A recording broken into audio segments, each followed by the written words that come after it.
How's it going, everyone? I hope y'all are doing well today.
Okay.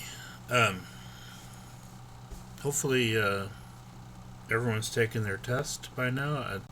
We still have until 11:59 tonight, so if you haven't taken it, be sure you get that done today. Um, anyway, I probably won't have it graded until, I would guess, next Tuesday. I would not anticipate it being this Thursday, so probably next Tuesday I'll get those graded and y'all can see how you did. And what I think I'm going to do is I'll certainly go through and make comments on your work where necessary.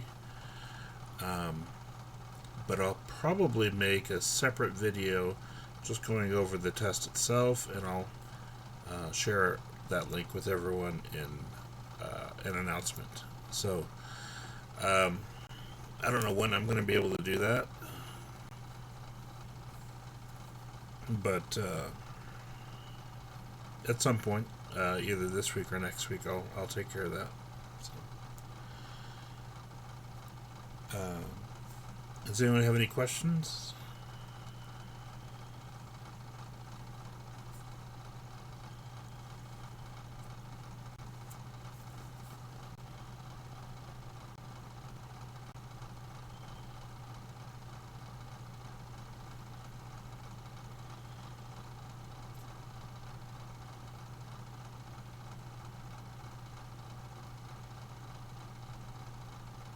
Okay. So today I want to talk about our first part of the project that we'll be doing this semester. This first part will probably count the largest percentage of the grade, 30 to 40 in that range. Overall, there's going to be, I think we'll end up doing either 3 or 4 parts. But I think this one is the one that's kind of most uh, detailed. I don't know. The second one is not much less work than this one. Well, anyway, I'll figure it out eventually. Um, but what I've done is right before class today, I was getting these ready.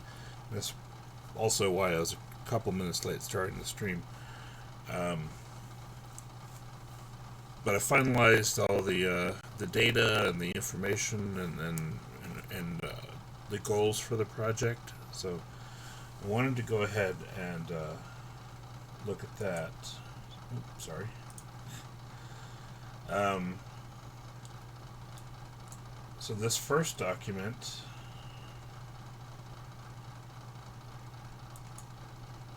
I don't want to do that. I'll zoom in though. Okay. Part 1 of the project is on tables and graphs. And really, this is going to follow everything that we just did on our last exam. So it should, everyone should be in a good place as far as being able to complete this work. You will be able to use any notes you have, as well as the book, and so on, any formula sheets. So you have all your resources available, and I encourage you to make use of those.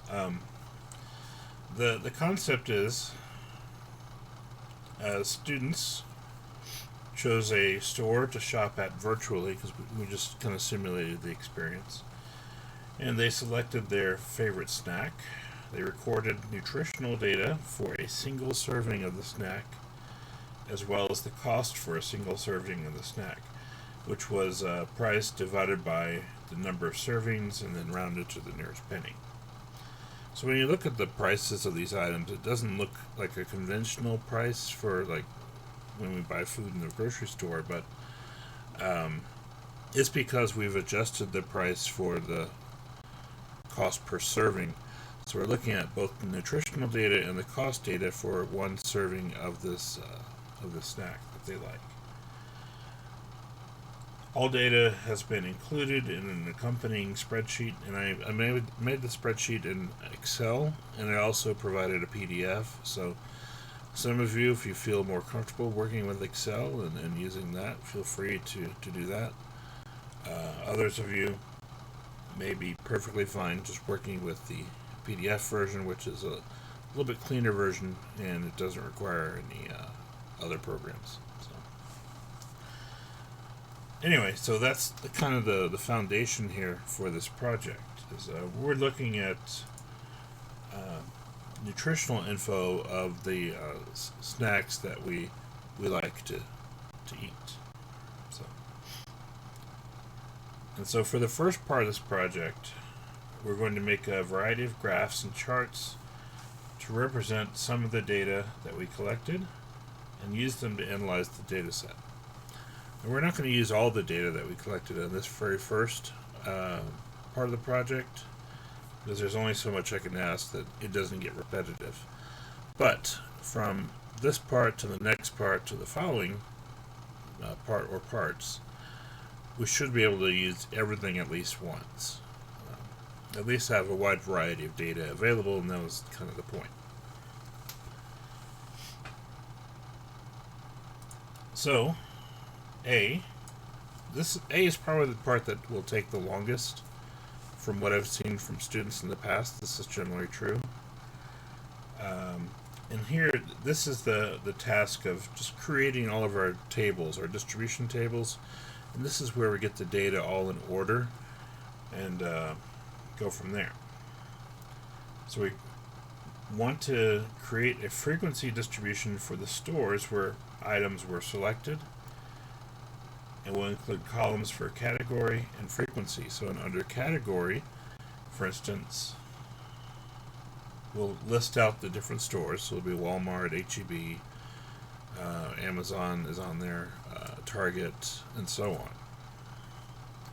And then in the next column, we'll just count how many times each store was used in this list of data. And that'll just be a basic frequency distribution for what is categorical data. Second, using the column on carbohydrate grams, we'll make a stem and leaf plot. Now, the carbohydrate grams, let me switch to the data. Oops. So here's our data. You can kind of see how that looks like. Okay, so you have the store listed, the cost. The formatting didn't really translate as nicely as I hoped. I'm using different software here at home than I used at school. Anyway, so the titles of the columns are slightly wonky, but otherwise it's fine. Store name, cost, calories, protein, carbs, fat, and sodium, and then a short description of the food that the student selected, just so we know what it is we're looking at.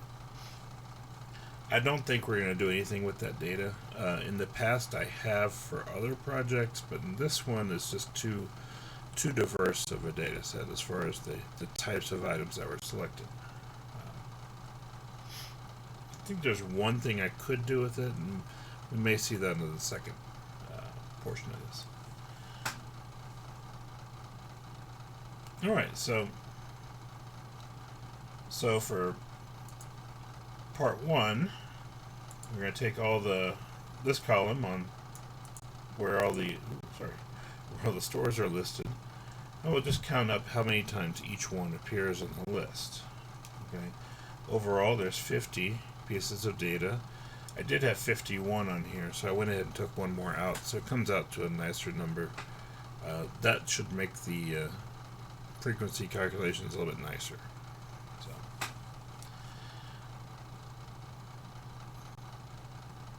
and occasionally run into something where I forgot to capitalize HEB when I was typing it in, so I apologize for that. But you can see the costs, and at the bottom, the other thing I did is for each of these numerical columns, I included the minimum value, the maximum value, and the mean value. The mean, we don't really need the mean. That was really for my own edification, I think. But the min and the max is going to help us figure it out, some of these different things. Now, for instance, on part 2, I say we're using the column on carbohydrate grams to make a stem and leaf plot.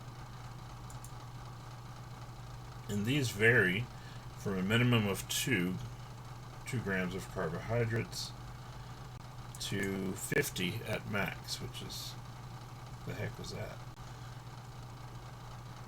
What has 50 grams? Salt and vinegar potato chips. Anyway, it may have been more than one serving. I didn't catch all the mistakes necessarily. It was pretty dependent on the students submitting all the data properly, as it turned out. This data was actually from last fall. Just to save time and effort, I thought it'd be easier just to reuse the data. Anyway, so it's not too old as far as prices and such, although you may find that it may not. There may be a few mistakes on here as far as how much a serving actually costs versus whether we're looking at a single serving or the full.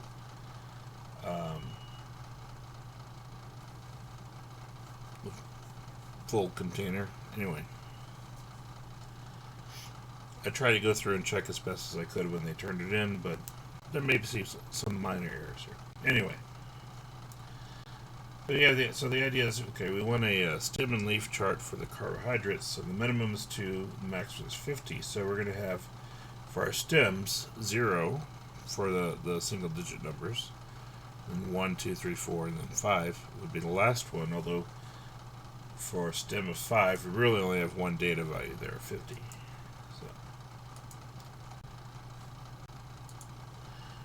So using the column in carbohydrate grams, make a stem and leaf plot. And then 3, using the cost data, make a grouped frequency distribution using 6 classes and a class width of 50 cents. Use columns for class, frequency, and relative frequency. So we'll just have 3 columns on our frequency distribution. We'll have a column where for classes, from 0 to 49 cents, and then 50 to 99 cents, and so on. And then we'll have a column for the frequency, which is how many times each one was selected.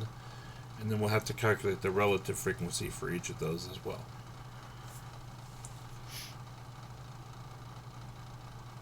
Notice that rather than starting at the lowest cost value, which the lowest cost value was 10 cents, I went ahead and said just start at 0. That should make it a little bit easier to construct the classes. Okay. So part A is just making all those charts, those 3 charts. So frequency distribution, stem and leaf plot, and then a group frequency distribution. So part B, we take all that data and create the following graphs. Now, number 1 on part A corresponds to number 1 on part B, and that corresponds to number 1 on part C. So all the number 1 questions is referring to the same data. So we have our frequency distributions for the stores that were selected. We then use that data to create a Pareto chart for the stores selected using frequency data. Okay. Remember, Pareto chart is a histogram, or it's not really a histogram, it's a bar graph, except the bars are now in order from highest to lowest.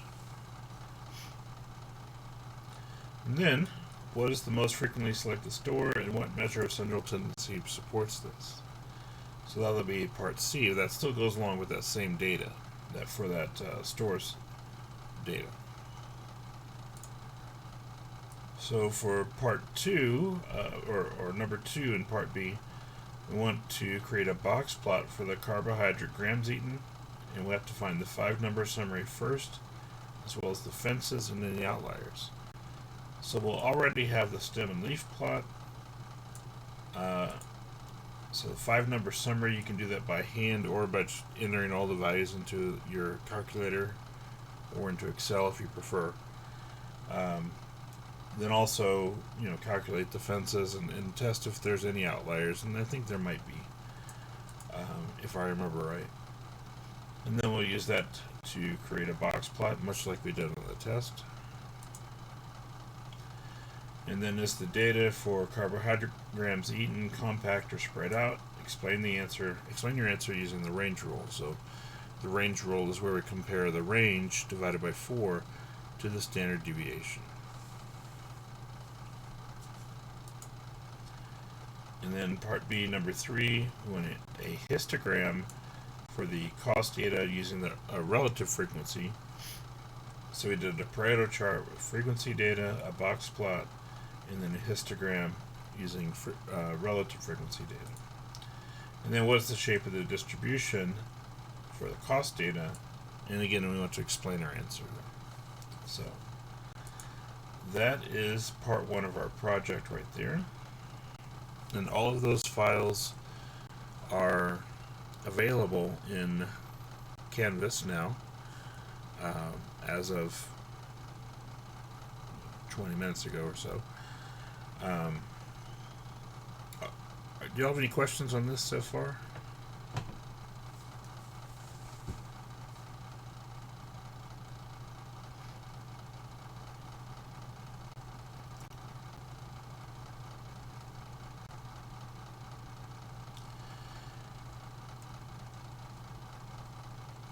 Now, as far as submitting your work, you don't have to type it all out if you don't want to. Some of you may want to type it all out. Or, you could do it on paper if you like. And if you're not real confident in Excel, or even just typing it out in Word or something like that and making a table in Word, then I would encourage you just to write it out on paper, and then you can just take pictures or scan your work and then send it to me that way. Yeah. So I'll be real flexible as far as how y'all get this to me.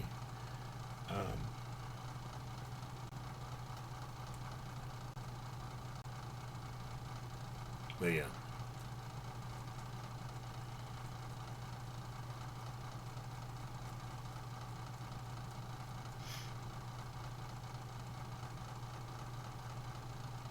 Due date, I haven't decided yet, actually. Probably about 2 weeks from today. So what would that be? Today's 29th, so we'll make it October 13th. Just by class time. Probably should have included that on the document. I'm sorry about that.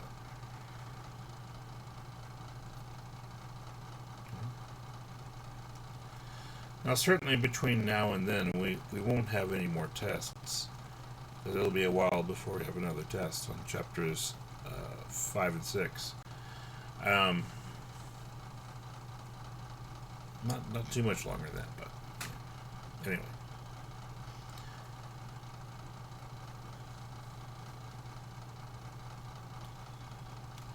The main thing is to while everything's fresh in our mind from having prepared for and done this test, I think it's good to go ahead and tackle this first part of the project. That way you'll still have all those concepts and ideas relatively recent, and it's really the same things that we did on the test we're doing here. It's just we have a little bit different data, we have a little bit more data. That's because we have time to work on our own, that we can go ahead and do that and give us a better idea of what statistical research looks like. Okay, and that's the whole point of the project in general. Is we take this data that we collected, that we have, and then we'll use it throughout the semester for these different pieces of this project to kind of simulate statistical research. Okay.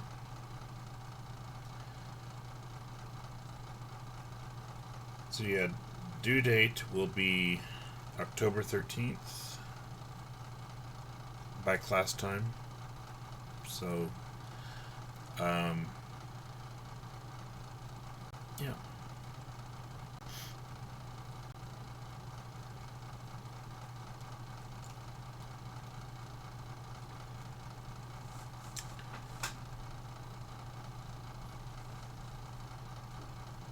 And again, you can write it on paper, or if you prefer to type it out, that's an option as well.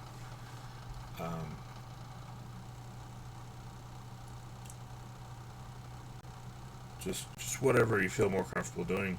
For those of you that have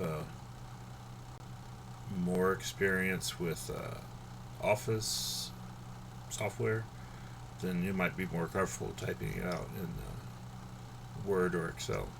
Mm-hmm.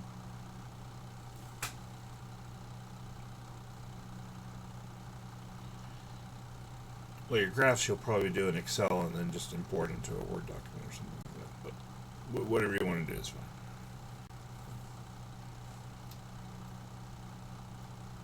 Other questions?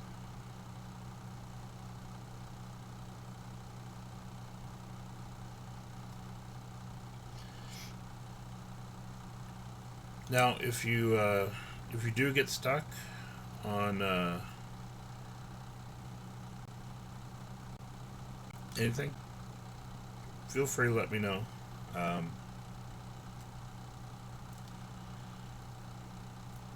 And I can help you out to an extent.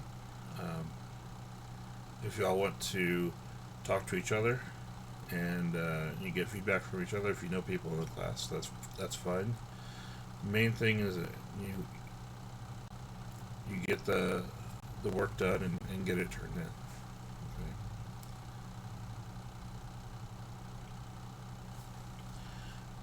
Just get out of that.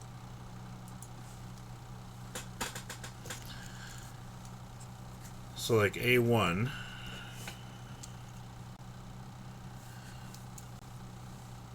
you can do standard deviation in Excel, yes. Let me go back to it. I can show you. Find the document.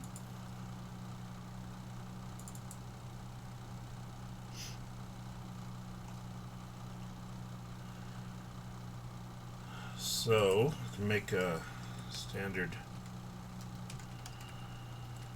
deviation here. Now, let's see, this is column C, so from C2 to C53, let's say equals standard deviation.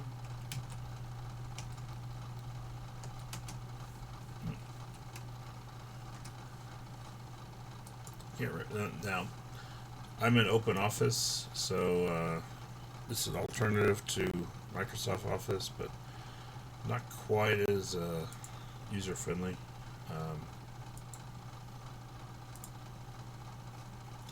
I think it's, yeah, there you go. Calculate standard deviation basis, so STDEV.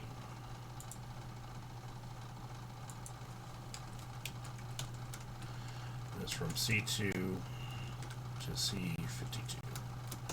Yeah, there it is.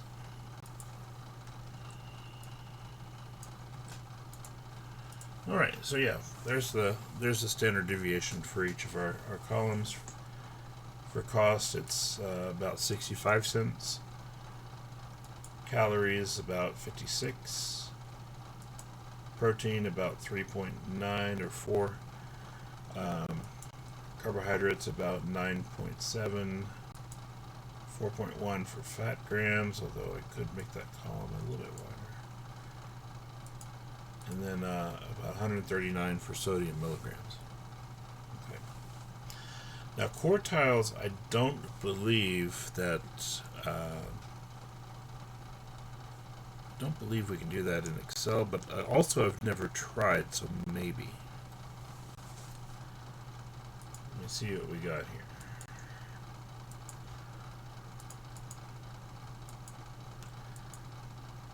Listed. Quartile. Turns quartile is it.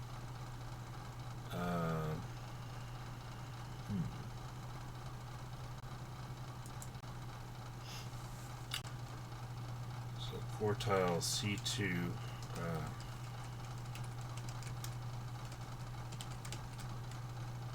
Okay, data C2, C52.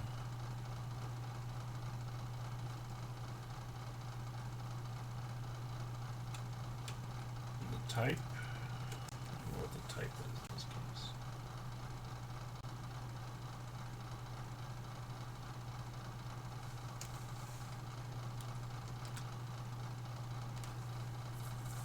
What does that give us?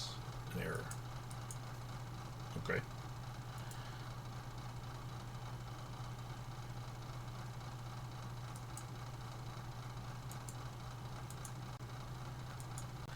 So probably I'm missing an argument. I just don't know. Oh, okay. There we go. 0 for the min, 1 for the Q1, 2 for the median, 3 for Q3, and 4 for the maximum. Okay. That'll be 0.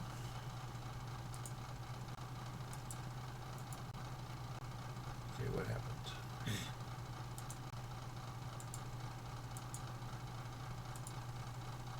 Oh.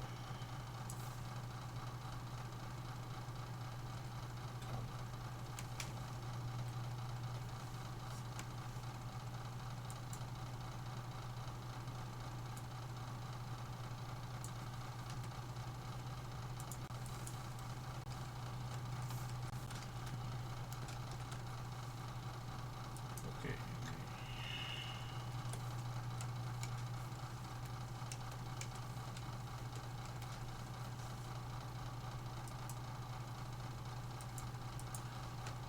So we have a minimum.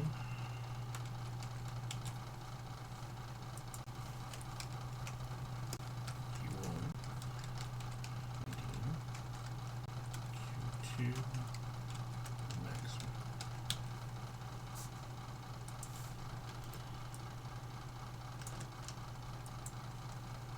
Okay. Oh. I didn't mean to change all that stuff.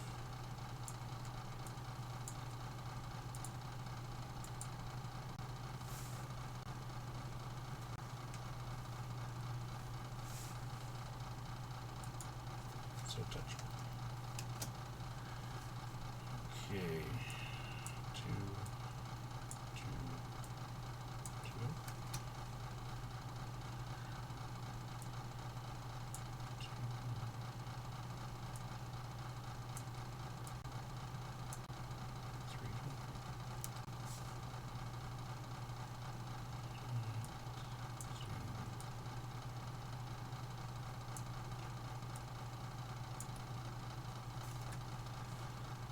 All right.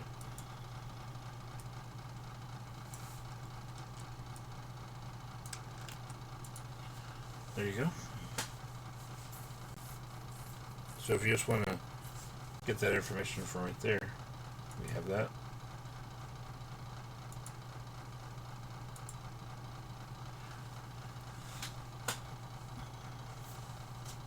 Yeah, so it turns out we can.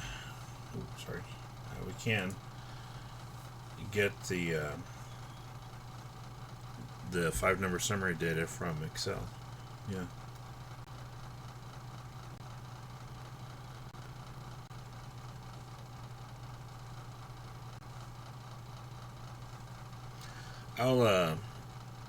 I'll export that again as a PDF and then re-upload that to Canvas so that all this information that I just added will be included in the files that you see in Canvas.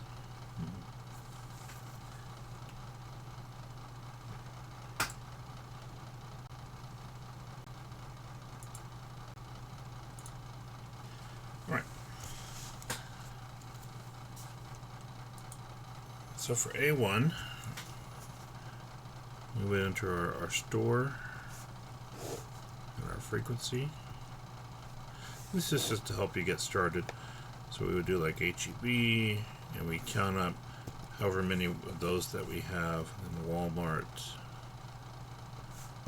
and so on. Just whatever, keep writing down all the stores here and then all the frequencies over here. And then make sure that the frequencies add up to 50, because there are 50 total pieces of data here, so they should all be counted.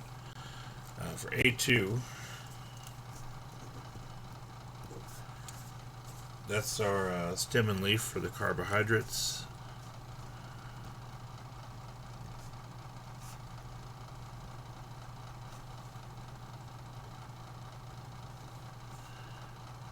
So we would, for stem, we said our minimum value was 2, I believe, and the maximum was 50.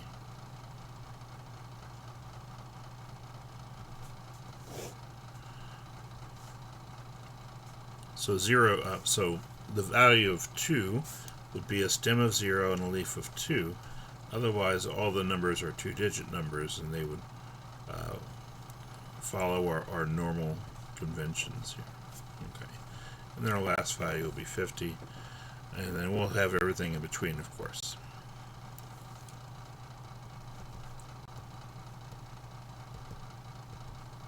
Okay. And the last part, A3, we wanted to make, what is that? Group frequency distribution for cost data. Now, we had classes, frequency, and relative frequency. Now for our classes, I said we would start our first class at 0, and I said we would have a class width of 50 cents, basically. Now, when we say the class width is 50 cents, is that going to be 50 cents from here to here, or 50 cents from here down?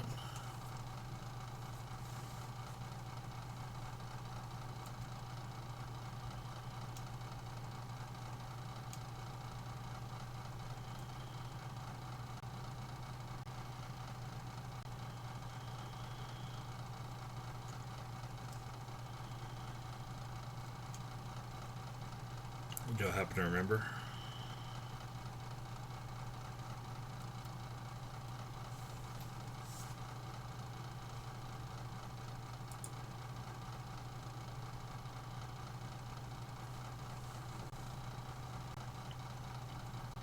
Okay. Well, the width, the way that functions is added vertically. So if we have a width of 50 cents, it'll be added to the lower limit to get the next lower limit.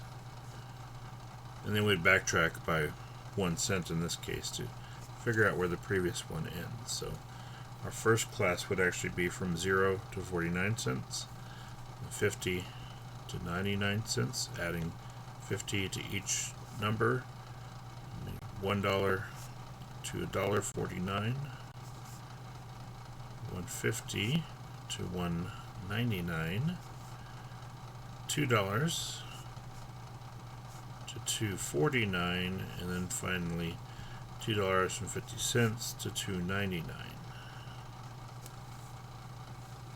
Make sure that's on the screen. Okay, good.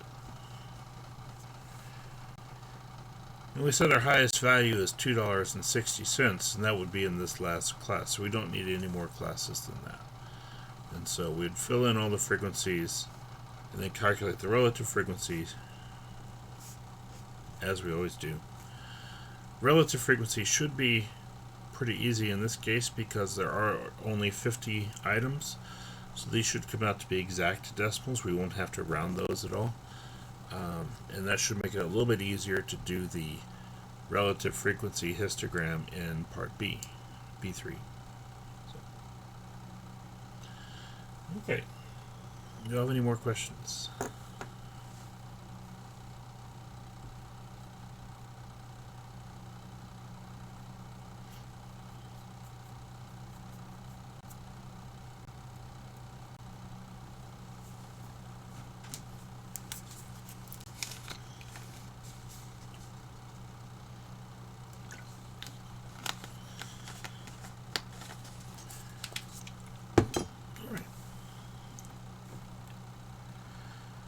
So, I'm going to stop class there for today.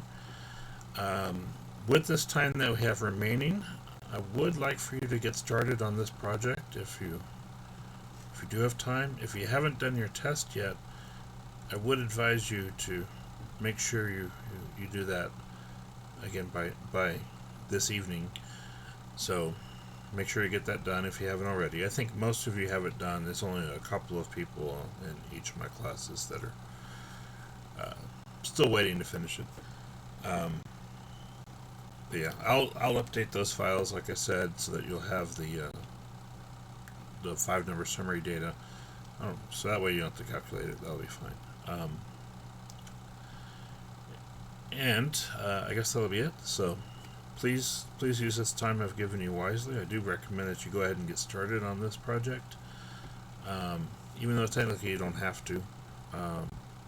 We do have it due in 2 weeks, so there's plenty of time, but I think it's nice to use the time that is available when we have it.